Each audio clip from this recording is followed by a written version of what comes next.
It's the timer, so if you go over 3 minutes, he'll let you know. As a parent, I am just wondering about the difference between a lockdown versus the shelter in place. I was in a meeting recently and somebody had come from the high school and they were doing a shelter in place, and the employee from the building didn't even know if it was a drill or an actual thing. So I'm just wondering if those are used for active shooter drills or if that's for weather-related things too. I'm confused about those two things.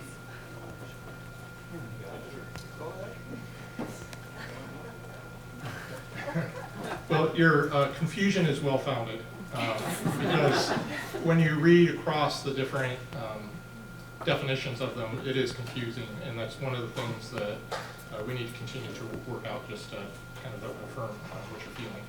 Generally speaking, a lockdown is when the threat is imminent or even inside the building, and so you're trying to prevent further ability by the perpetrator to get into inside rooms with that. And there's some people include lockdown the exterior of the building, some don't, and there's different reasons for that. But generally speaking, it's again when the threat is imminent, you're really trying to lock down as part of that defend, deny that we were talking about, a little bit of defend. And then shelter in place started originally with the concept of more of your weather type of events or chemical events and that sort of stuff. And so the idea was to bring everybody inside in a safe place, because that's the best place to be. And it's so more of the threat from the exterior to the building. Yeah.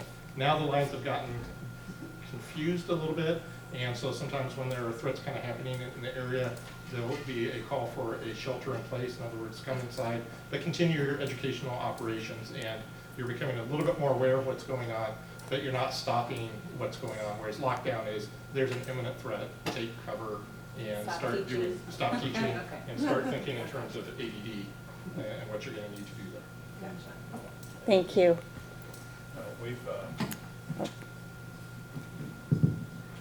More recently, we have done several actual lockdown drills when we've had a criminal incident occurring near a school.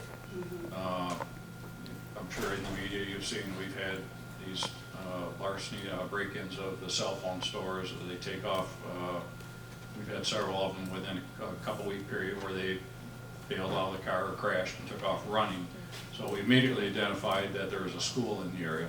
To again prevent that person from possibly going into the school, that's when we'll contact the school directly or get an officer to that school and make sure that they lock down so our suspects cannot enter a school. You're also going to find that in some cases now we're starting to use an alert system where we can geographically fence an area and send out a message to all cell phones in that area to maybe stay in your house or lock your doors if we're chasing a suspect through an area. If we're serving a high-risk arrest warrant or doing some type of search warrants for suspects that may be high risk. The problem is, and we had it this weekend, we did a geofence alert. The technology is not fine-tuned yet. The FCC said by 2020 the technology will be more refined because we did a half-mile radius around this house that our SWAT team was going to enter. So our fear is we want to make sure that people around that area lock their doors, stay at home until we put an all clear out if the suspect were to bail out of the house and run. What we found is some people 5 miles away, because of technology. Bob, did you get it? Yes, okay. Sorry, we didn't wake you up or anything, did we? Okay. But again, I'm one that errs on the side of caution to get the information. So again, that's some more of the technology we're using, and again, schools, churches that are in session, we'll have them locked down if there's a criminal threat within the area. Is that the Nixle alert? That's one of them. Yes, we use a rave alert system. Thank you. Next. A couple of months ago, I attended let me see if I can say this right, Maybe. CRAVE, Citizen Reaction to Active Shooter Event. Did I get it right? Yep. Which, of course, Sergeant Coster taught, and I just thought it was really excellent, so I wanted to give a little plug for it. He presented so many really practical, useful things that just the average person like me or you could do in the event of something like that would happen. I just really want to highly recommend it, and I want to ask you to maybe help us.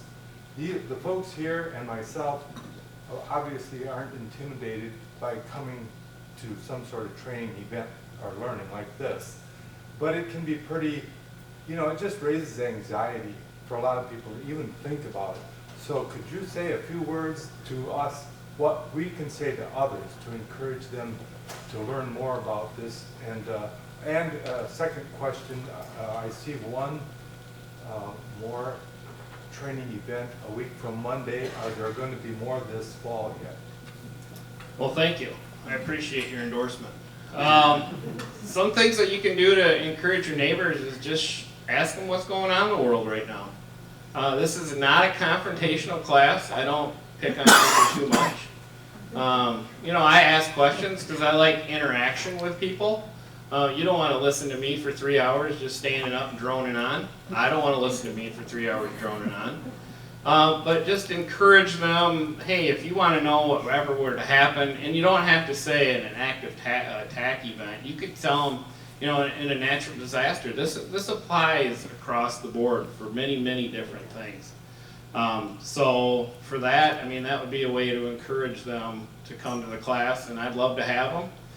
You're right, I have one scheduled on the 23rd of September yet, which I believe is next week, Monday. And after that, I have one October 1st that just should have come out today. That's going to be in conjunction with other agencies in Kent County at the Celebration Cinema. They're actually giving us a theater that we can teach the craze class. So I'm only going to teach a third of that class. I'm not going to actually teach the whole thing. So that gives me a little bit of a break, but it also shows that there's other agencies on our side of the state in West Michigan that really buy into this craze program and we truly support it. And maybe where they can get the information on the internet? If you go to the miottawa.org homepage, there's a link right on the homepage for the active shooter classes. Thank you.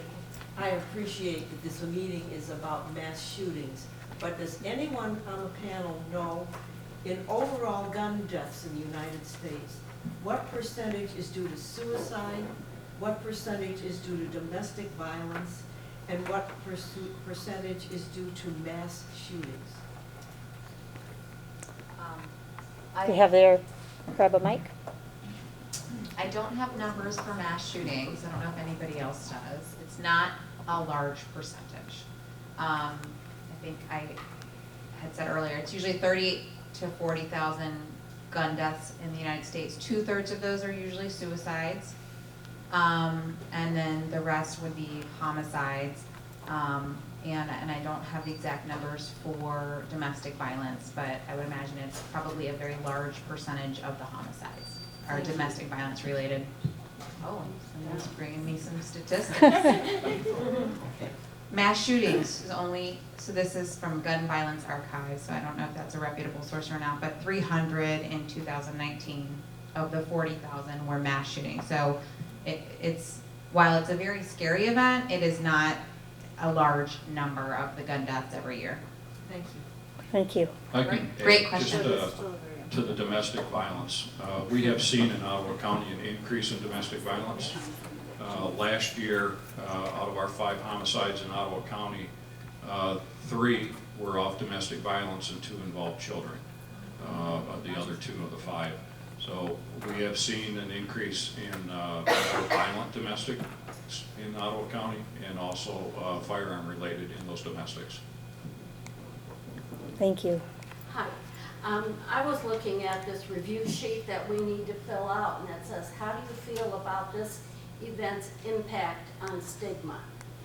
And I think what it did for me is to cement how hard it is to differentiate between mental health and mental illness, because all on the panel use them consecutively. And I was specifically listening for that because it's such, it it's gotta be such a fine line between the two that we don't choose our words carefully. And I think that's where we can start, is to choose our words carefully. Thank you. Thank you. I don't see anybody else up at the microphone, so I'd ask the panelists to please join a table. And as they come to join you, I'll let you know you can start thinking about your response to the first question, which is, how do you react? How do you personally react when you hear about another mass shooting incident? I'm going to let our panelists get to a table before we start timing. We'll have conversation at the tables, and then we'll have our large group conversation.